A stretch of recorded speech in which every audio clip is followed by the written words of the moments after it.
Inna lillahi wa inna ilaihi raji'un. Kamar yadda kuke gani shi dai wannan mutum ya cire rufin kwanon masallacin da ya gina shekaru 30 da suka wuce. Wannan al'amari wanda ya ɗaure wa al'umma kai ya faru ne dai a birnin Kudu da ke jihar Jigawa. Lamarin da ya razana al'umma ƙwarai da gaske. Shi dai wannan bawan Allah wanda aka sakaye sunansa shi ne ainihin wanda ya gina masallacin tsawon shekaru 30 da suka shuɗe.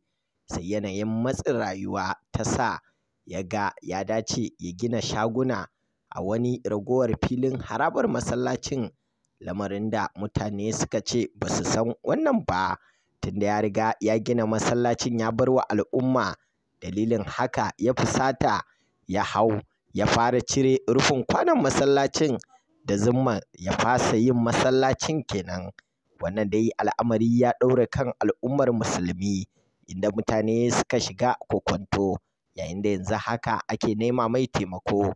Mu dai yi fatanmu a nan shi ne Ubangiji Allah ka taimaki addinin musulunci da musulmai.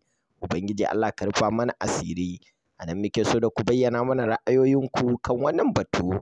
Shin kuna ganin hakan ya dace ko kuma akwai wani shawara da za ku bayar dangane da wannan lamarin?